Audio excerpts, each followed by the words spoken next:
Eita que o Congresso ontem virou uma guerra só, um verdadeiro pé de guerra. O Lula foi pressionado de todos os cantos que você possa imaginar. Quem entrou bem na briga, de uma forma avassaladora, foi o PP, que deu uma publicação de última hora, e foi o União Brasil, que meio que de retaliação com o que está acontecendo em relação ao Celso Sabino, também entrou na briga, cravando uma derrota acachapante contra o Lula.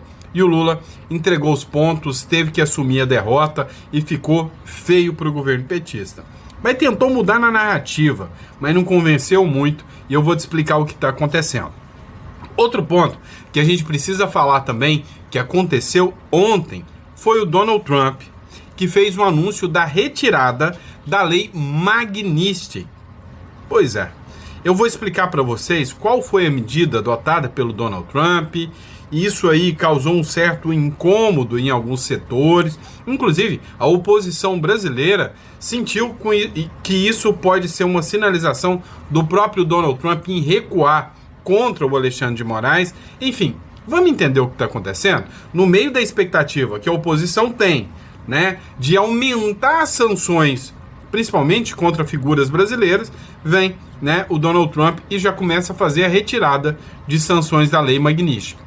Tudo isso faz parte do nosso editorial. Então, seja muito bem-vindo. É um prazer, uma honra enorme estar aqui com vocês. Já estamos aqui na tela do nosso editorial, então vamos lá, Tem muita matéria para a gente discutir. Uma delas é uma verdadeira bomba, O União Brasil, ele não quer simplesmente dar uma resposta. Ele quer literalmente vingança contra o que aconteceu em relação ao Celso Sabino. Essa matéria é da Andresa Matais. E antes de entrar na matéria, eu esqueci de te pedir para se inscrever no canal, que a gente sempre está trazendo informação de alta relevância e de muita qualidade para você, Então, já que eu esqueci, inscreva-se no canal, curta, compartilha.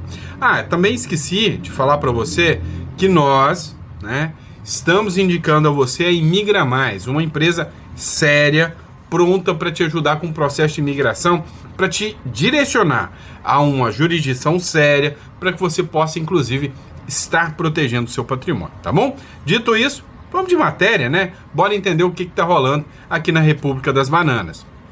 Matéria da Andresa Matais. O União Brasil prepara o troco para se vingar de ministro que desafiou o Antônio Rueda. O Antônio Rueda é o cacique do Centrão, o cacique do União Brasil, uma das figuras mais poderosas do União Brasil. E ele não gosta de ser confrontado. O Celso Sabino é o ministro do Lula, do turismo. Está bem na porta de acontecer a COP30. O Lula e o Rueda entraram numa briga, porque o Rueda resolveu pular fora do barco furado do Lula. Mas o Lula, dizem as más línguas, mandou um monte de informação contra o Rueda, espalhando que o Rueda teria ligações com uma empresa que fornece aviões para o PCC, divulgado num site militante de esquerda. O Rueda não gostou nada disso. Cravou que todo mundo era obrigado a sair do governo Lula e a União Brasil pulou fora do barco. Isso já tem muitos dias que está essa novela. O Mário Sabino deveria ter saído, mas não saiu. O Celso Sabino, resolveu ficar, o que causou a fúria, a ira do Antônio Rueda. E aí, eles prepararam um plano para se vingar dele, que desafiou o Antônio Rueda. Bora entender um pouquinho sobre tudo isso e essa loucura que tá o Congresso Nacional. A decisão do ministro do Turismo, o Celso Sabino, de peitar o presidente do União Brasil, que é o Antônio Rueda, e se manter no cargo, pode lhe custar, inclusive, a reeleição. Isso pode sair literalmente muito caro para ele. Desafiar os caciques dentro do Congresso é loucura. Só que ele aposta que o governo Lula vai fazer essa contrapartida e não vai largar a mão dele por causa desse ato, de fidelidade que ele fez em relação ao governo Lula. A Executiva Nacional do partido se reúne nessa quarta-feira e irá deliberar pela expulsão de Sabino da legenda. Mas não é só isso, não é só a questão da expulsão. Mas o plano de vingança é segurar a conclusão do processo o máximo possível, a ponto de inviabilizá-lo eleitoralmente. Presta atenção que eu já vou te mostrar aqui qual que é o plano deles, e é um plano ardiloso. Enquanto não for oficialmente expulso, e eles vão segurar isso, Sabino está impedido de mudar de partido, sob o risco de perder o mandato de deputado federal. A lei dos partidos políticos é clara: perderá o mandato o detentor de cargo eletivo que se desfiliar, sem justa causa, do partido pelo qual foi eleito. Então, ele não pode sair do partido. Preso à legenda, Sabino será asfixiado. E como que será, né, essa asfixia do Sabino? O Sabino será asfixiado politicamente. O diretório do União, no Pará, que é o local onde o Mário Sabino está, e ele almeja aqui um cargo no Senado, apoiado pelo Lula ou do governo. Então, o diretório será dissolvido. Eles já vão começar destruindo toda a base eleitoral de campanha que o Celso Sabino possa ter. O que afasta a presidência do partido no estado. Ele ficará sem acesso a recursos dos fundos eleitorais e partidário. Vão minar os recursos dele. E não receberá 1 centavo das emendas que são destinadas aos partidos. Emendas parlamentares extras que o governo Lula entregou aos líderes em troca de votos no Congresso. Então, essa pode ter sido uma das piores, literalmente piores decisões do Mário Sabino, do Celso Sabino. Então, qual que é o resultado aqui? Eles vão abrir o processo de expulsão, mas não vão expulsar. Vão segurar até o ano que vem. Só um mês antes do início das eleições é que o Celso Sabino poderá sair do partido sem perder o mandato, sem perder o cargo. Mas até lá, o partido vai tirar tudo quanto é recurso, vai tirar tudo dele. E ele não vai ter grana, não vai ter base eleitoral para conseguir se reeleger. Então, resumindo, a maioria aqui aposta que é uma medida burra do Celso Sabino apoiar o governo Lula, tá? Uma medida bem burra do governo do Celso Sabino. Eu particularmente também acho isso, tá? Acho que foi uma medida bem fora do contexto. Pessoal, dá uma olhada nessa publicação aqui. Ah, se fosse a direita, terroristas, maldosos, mas não. Aqui a turminha da esquerda que andou invadindo um lugar assim, não muito institucional, a prefeitura, lá em Parauapebas, no Pará. Dá uma olhada na matéria aqui. O MST ocupa a prefeitura de Parauapebas.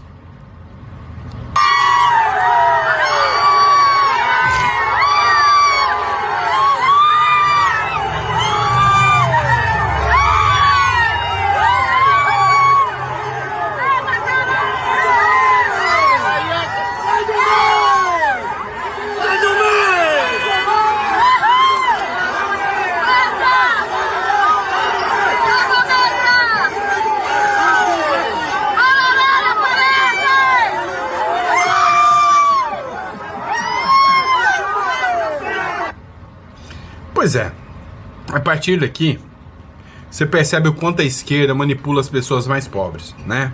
Você vê o nível dessas pessoas que estão no MST, como elas são manipuladas pela esquerda. Como disse o Lula, se melhorarem um pouco, né, na sua condição de vida, deixam de apoiar e votar na esquerda.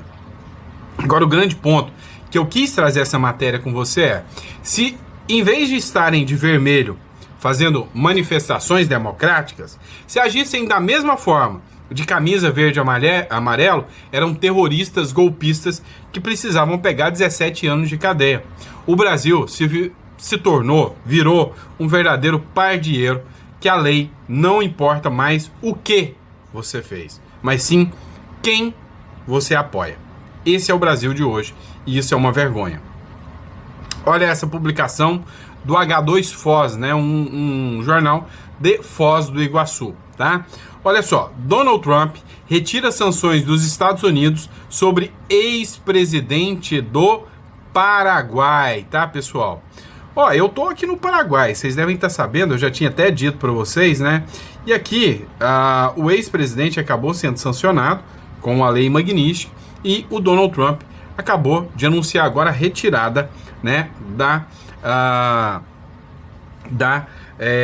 sanção do ex-presidente, né? E aí, isso aí acendeu um alerta dentro do Brasil. O ex-presidente do Paraguai, que é o Horácio Cartes, teve seu nome retirado da lista de sanções da Lei Magnitsky dos Estados Unidos.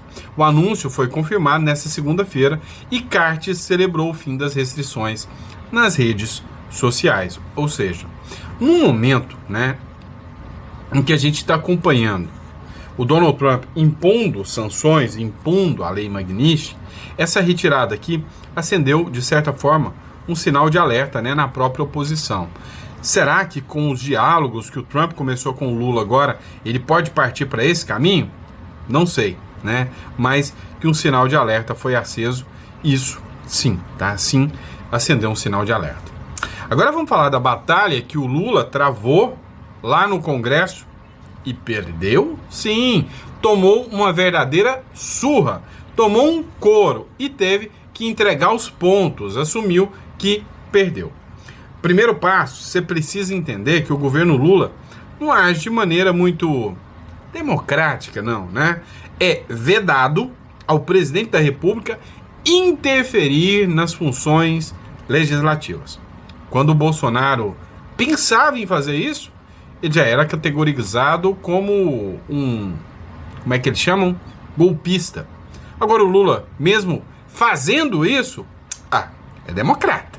Dá uma olhada. O governo acaba de ameaçar deputados para aprovar projeto que cria mais 10 impostos.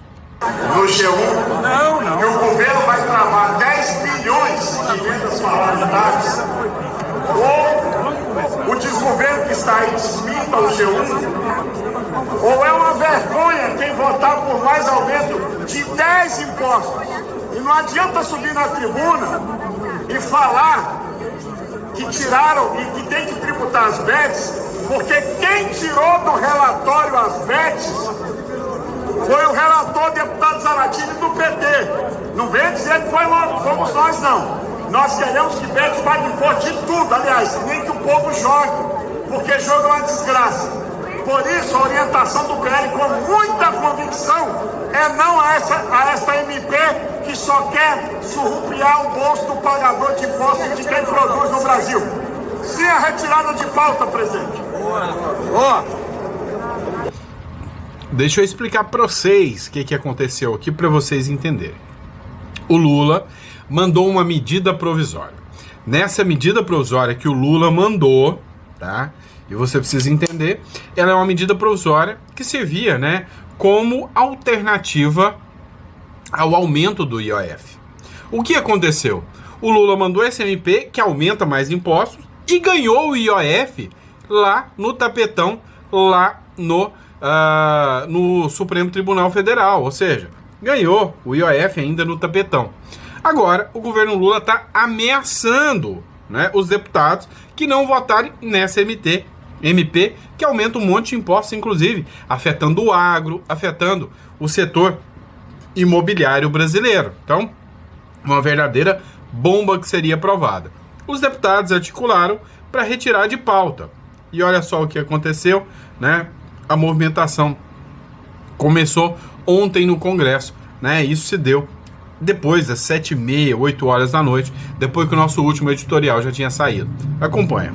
Apurações com os partidos, o PSD, por exemplo, deve ter votos pró-governo se for realmente a votação, essa medida provisória, porque já tem gente falando que poderia ser retirada, mas se for a voto, alguns votos do PSD vão para o governo. Mas essa movimentação da orientação contrária, junto com republicanos, União Brasil e progressistas, é total, digital, de Tarcísio e dos seus aliados para 2026. É uma movimentação política eleitoral que está, sim, contaminando uma discussão que é econômica e que, como você ouviu da ministra Simone Tebet, tem a ver com não cumprir acordos também. O ministro da Fazenda, Fernando Haddad, falou isso hoje também. Havia um acordo. Todas as questões de mérito dessa medida provisória foram discutidas e apresentadas. O que a gente está vendo aqui é a necessidade da oposição de tirar dinheiro do governo num ano eleitoral. Então, o que a gente vai ter que acompanhar? Primeiro, a grande probabilidade de derrota do governo. Até mesmo os governistas estão vendo um prognóstico bem ruim na Câmara. O Senado está lá em compasso de espera. O governo desincompatibilizou, né, exonerou ministros, deputados para votarem. Acabou de passar aqui o ministro Sabino, né, que vinha aí num... Vem cá, esse pessoal é pago para falar isso, né? Dinheiro fácil. Porque tudo que ela falou aqui tá completamente equivocado. Tá totalmente sem conhecimento nenhum. Primeiro, olha, o Tarcísio tá promovendo uma pauta eleitoral enquanto o Lula busca uma pauta econômica. Dá para enquadrar isso aí como fake news? Fácil, né? É a turma que gosta de falar de fake news, né? Deixa eu explicar uma coisa para vocês. A pauta do Lula é completamente eleitoral. Ele tá tentando justificar as medidas eleitoreiras que ele está utilizando para ganhar em 2026. Não sei se você sabe, mas o Lula prometeu para você que ele vai dar transporte de graça para todo mundo. Oxalá, pera lá, meu amigo, calma aí, né? Transporte de graça vai custar 90 bilhões por ano. Dinheiro tem que sair de algum lugar. O Lula prometeu reduzir, né? Ou melhor, aumentar a isenção do imposto de renda até 5 mil reais. Pauta importante, mas tem que tirar é da viagem da Janja, não é do trabalhador, não é do empresário brasileiro, que já, tá por aqui não. E aí o que o governo Lula quer? Ele quer irrigar, né, os cofres públicos de medida eleitoreira para poder se reeleger e continuar sugando os cofres públicos. Nada mais do que isso. Então não vem com esse papinho que tudo isso aqui que foi dito não é verdade. Não é medida do Tarcísio eleitoreira para tirar recurso do dinheiro do governo. É uma medida de proteção da sociedade, porque pagar mais imposto nesse país, que é uma vergonha, aí não dá. Porém, né, o governo Lula admitiu derrota e pensa bem, se é derrota do governo Lula, é vitória para o povo brasileiro, não tenha dúvidas disso. O governo Lula admite derrota na MP de impostos. MP de impostos. Esse nome ficou perfeitinho, né? MP de impostos, né? Na MP de impostos e adota discurso contra o Tarcísio. Ele sabe, se o Tarcísio entrar, de certa forma, ele vai perder pro Tarcísio. Isso aí é inevitável. E aí agora, sempre ele vem com um discurso tentando reverter a situação. O governo Lula já admite a derrota na votação da MP, medida provisória de aumento de impostos no Congresso, e adota o discurso de que a derrubada da proposta pelos parlamentares vai levar a corte de gastos de programas sociais, na tentativa de ganhar a opinião pública, apesar do revés legislativo. Vem cá, ele está tentando te convencer que agora, como o Congresso não aprovou, ele vai ter que cortar na saúde, na educação. E na viagem da Janja ele vai cortar? Não. E no aumento de deputados, né, que acabou de aumentar o número de deputados, vai? Não. E no aumento dos benefícios para os ministros do STF, STJ e TST? Também não vai cortar. Então ele vai pelo menos diminuir o número de ministérios? Também não. Então ele vai parar com os contratos milionários que ele está fazendo para tentar te convencer através de influenciadores que o Lula é o melhor presidente? Também não. Então ele vai tirar de onde? Da saúde e educação. E a culpa é de quem? É do Congresso. Olha o que ele escreveu. A decisão da Câmara de derrubar a medida provisória que corrige injustiças no sistema tributário, mentira, não é uma derrota imposta ao governo, mas ao povo brasileiro. Mentira, é o contrário. Essa medida reduzia distorções ao cobrar a parte justa de quem ganha e lucra mais, dos mais ricos. Não é bem assim. Na ponta, quem vai pagar é o mais pobre. Vem cá. O cara que fabrica essa água aqui, Desani, com gás, essa não, porque é no Paraguai, tá? Mas se fosse no Brasil, vamos lá. O cara que fabrica água no Brasil, ele vai ser taxado. Então agora, né, ele é taxado na empresa, ele paga os impostos da empresa e quando ele vai dividir o lucro para ele, ele tem que pagar impostos também. Essa água custa, sei lá, R$3 no supermercado. Agora o dono, se ele continuar vendendo por R$3, o lucro dele vai diminuir muito. Quanto que vai passar a custar essa água? R$3,50? Tá certo? Por quê? Porque se ele trabalha é para obter o lucro. Se o governo quer ter o lucro maior em cima disso, porque o sócio mais sacana é o governo vai cobrar em cima. É o governo que está recebendo a parte dos lucros. Esse lucro aumentado vai chegar em você na hora de você pagar. Então, é uma mentira falar que quem vai pagar, quem vai bancar isso é o mais rico. Não. Sempre vai chegar na ponta. Imposto sempre chega na ponta. Aprende isso. O empresário, ele é repassador de impostos. O imposto sempre é na ponta, ou seja, no mais pobre. Essa medida reduzia distorções ao cobrar a parte mais rica, né? Não é bem assim. Impedir essa correção é votar contra o equilíbrio das contas públicas e contra a justiça tributária. Quem que está indo contra o equilíbrio das contas públicas não é quem está gastando demais. Eu acredito que quem está indo contra o equilíbrio das contas públicas é quem está gastando como se não houvesse amanhã, né? É quem está gastando igual uma piriguete apaixonada. Não dá pra gente continuar bancando tudo isso. E aí, né, veio o Lindenberg Farias para fazer aquele discurso bonito que só convence quem não entende nada de imposto. Priorizaram pautas que não tinham nada a ver com a vida do povo, como anistia para Bolsonaro, como o PEC da blindagem, um Congresso que vai tirar 35 bilhões. Para quê? Dos mais ricos, para que haja cortes em educação, saúde, programas sociais. Uma demonstração de indignação. Se eles acham que estão derrotando o presidente Lula, eles estão enganados. Eles estão prejudicando o povo brasileiro. Eu lembro que quando derrubaram o IOF, eles diziam, acabou o governo só teve 98 votos. E ali, pelo contrário, começou a nossa virada.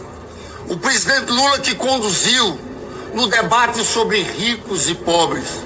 Eles estão levando o parlamento para uma situação dificílima no meio do povo. Não tem dúvida que vai parecer esse parlamento se posicionando contra o povo brasileiro. Agora, quanto a gente, nós vamos fazer a disputa política. Nós vamos mostrar quem está do lado de quem. Vamos mostrar que eles priorizam o corte de educação e saúde, que prejudica os mais pobres, mas defendem bancos, fintechs, bets. É essa turma. A gente tentou de todas as formas o acordo. Pois é, né? Na verdade, o que ele falou, você não precisa relevar. Mas se eu tive que escutar isso, eu não vou escutar sozinho, né? Vou colocar para você escutar também, né? Sacaneei. Mas vamos lá. A Câmara, enfim, derrubou. Foi uma derrota acachapante para o Lula. A Câmara derruba a medida provisória alternativa ao IOF, mesmo que o Lula conseguiu o IOF, que previa aumento de arrecadação em 2026. Quando você ouve a palavra aumento de arrecadação, ele quer dizer enfiar mais imposto em você, tá? A Câmara derrubou a MP alternativa ao IOF e impõe derrota acachapante ao Lula. É matéria do Infomoney. Ou seja, o Lula perdeu, já era, tomou, né? A Câmara dos Deputados impôs uma derrota ao governo do presidente Lula nesta quarta, ao deixar caducar a medida provisória que previa aumento de tributos e tinha como objetivo reforçar a arrecadação federal. A MP sequer chegou a ser votada no mérito. Por 251 votos a 139, a maioria dos deputados liderados por partidos do Centrão aprovou a retirada da proposta de pauta. Com isso, o texto perde a validade nessa quinta-feira. Como é que funciona essa brincadeirinha, tá? Então ela foi apresentada em julho. Uma medida provisória, ela está prevista, não me engano, no artigo 63 da Constituição, 62 e 63, tá? E a medida provisória diz o seguinte: o presidente, ele pode aplicar uma medida provisória que tem força de lei. Ou seja, a partir do momento que ele cria, já está valendo. E é possível fazer uma medida provisória em relação a impostos. Hoje, alguns impostos ele pode fazer isso. Para a medida provisória valer, ela tem que ser aprovada. ela tem que ser aprovada em 60 dias. Se em 60 ela não for avaliada, o presidente da casa pode prorrogar por mais 60 dias. Ou seja, ela fica no lombo do brasileiro por vontade do Lula por 120 dias. Depois de 120 dias, ela tem que ser votada. Se ela não for votada, ela caduca, ela morre. E foi o que aconteceu. A iniciativa não convenceu o Congresso. Parlamentares críticos afirmaram que o governo deveria equilibrar as contas públicas, cortando gastos e não aumentando impostos, reforçando a resistência às propostas de elevação tributária, né? Já não basta essa reforma tributária que vai pegar o lombo do brasileiro, né? Que vai arrebentar, né, o brasileiro. A Globo News vem fazendo, né, todo tipo de malabarismo para tentar convencer você que pagar mais imposto é bom. Eu falava agora por mensagem com a ministra do Planejamento, Simone Tebet. Simone Tebet é sempre muito cuidadosa com as palavras, mas ela está batendo pesado em um ponto muito importante da política, que é a validade de um acordo. Havia um acordo para aprovar a tal da medida provisória. Vou ler aqui para você o que me disse a ministra Simone Tebet. Ela diz assim: diagnóstico dela, 2026 pura e simplesmente, e dane-se o povo. Ele que espere 1 ano para ser ouvido e atendido. O que me espanta é a corrosão institucional da política. E aí a ministra Simone Tebet segue, nível de quem ocupa altos cargos na República que implodem os pilares básicos de sustentação política. E aí ela vem com isso que eu acabei de citar, banalização do apalavrado, fio do bigode definitivamente arrancado, anarquia política. Esse é um diagnóstico que nós já fizemos aqui no jornal em diversos momentos. Resumindo, ela também é paga para falar isso. O que estão dizendo aqui é: havia um acordão para ferrar o povo brasileiro. E esse acordão acabou não sendo cumprido, seja por que motivo for. Não dá para saber qual foi o motivo. Agora, a verdade é que se o Lula perdeu, o povo brasileiro ganha ao pagar menos impostos. Eu sou contra impostos. Eu sou avesso a impostos. E aí, eu acho, parabéns aí ao Congresso. Parabéns, Centrão. Vocês fizeram uma coisa boa pro Brasil. Parabéns, Centrão. Agora, para encerrar aqui, olha o que o Serrão falou aqui. Inclusive foi lá na Rádio Áudio Verde. Eu sempre cito a fonte, tá? Lula derrotado em 2026. Nova pesquisa confirma o maior medo do Lula. Bolsonarismo forte para 2026. Acompanha. Eduardo Bolsonaro é o candidato com maior potencial para derrotar Lula, além do pai dele, Jair Bolsonaro. Pois é, essa é uma leitura possível da recente pesquisa GERP. Muito interessante. Essa pesquisa está indicando que a unificação da direita no segundo turno acelera o cenário que pode complicar a vida de Lula. Porém, a fragmentação da direita favorece Lula no primeiro turno. Então, o jogo da sucessão presidencial está completamente aberto. Por isso, a Petelândia vem com toda a fúria contra Eduardo Bolsonaro. Porque ele pode ser um nome alternativo ao pai dele, se ficar impedido de concorrer, com possibilidade concreta de afrontar o favoritismo, pelo menos em tese, de Luiz Inácio Lula da Silva. Então, o jogo está aberto, escancarado para 2026. E não tem nada fechado, faltando 1 ano para a sucessão presidencial. Você não tem nada que indique claramente que tem jogo decidido. Para mim, sinceramente, o jogo só tá começando. O jogo começou agora, é agora que tá ficando interessante, tá? Porque o Eduardo Bolsonaro surge como um nome importante, tem a Michelle Bolsonaro, que é um nome importante, pode vir um vice de direita como o Zema, vai ter a briga no primeiro turno e depois no segundo turno todo mundo da direita vai se juntar. Entenda o seguinte, a direita, ela é menos... Eu não vou nem dizer que a direita é menos unida, cara. Eu vou mudar meu posicionamento, porque eu sempre falei que a briguinha da direita é chata, que a direita é desunida, mas eu vou mudar meu posicionamento agora, tá? Vou mudar isso, tá? O que eu quero explicar para vocês? O que eu vou expor para vocês aqui? A direita, ela não é submissa. É diferente. Porque a esquerda tem um nome que manda nela, é o Lula. O cara que sair da cartilha da esquerda, como o Ciro Gomes, ele vai ser defenestrado, ele vai ser destruído. A direita, não. Cada um tem suas opiniões, cada um tem o seu posicionamento. Só que tem um detalhe. E no segundo turno?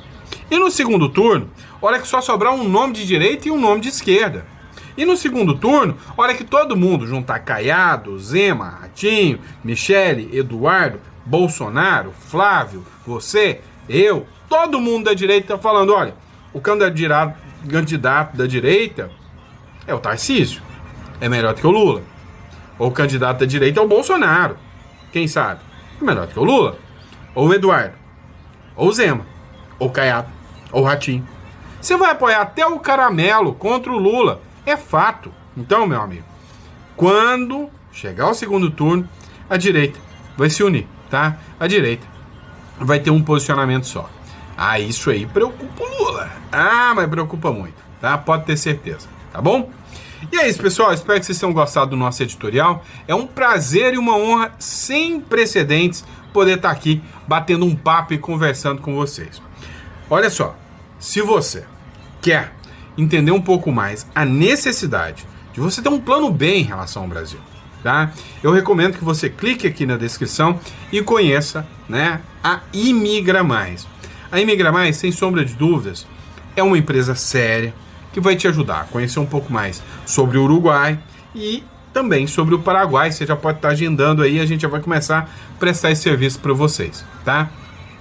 O Uruguai é para você que é empresário, está no Brasil, tem medo, né? Seu dinheiro está guardado no Brasil, sua estrutura está guardada no Brasil, é mais fácil você ter uma conta em dólar. A estrutura jurídica do Uruguai é melhor do que a do Paraguai, os bancos do Uruguai são melhores do que o do Paraguai.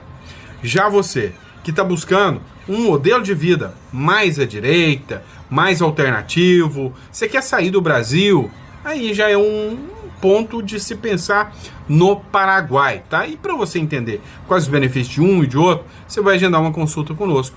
Tá aqui na descrição, você marca aqui que vai ser um prazer, uma honra atender você, tá bom? Grande abraço, fica com Deus e eu vejo vocês no próximo editorial. Grande abraço.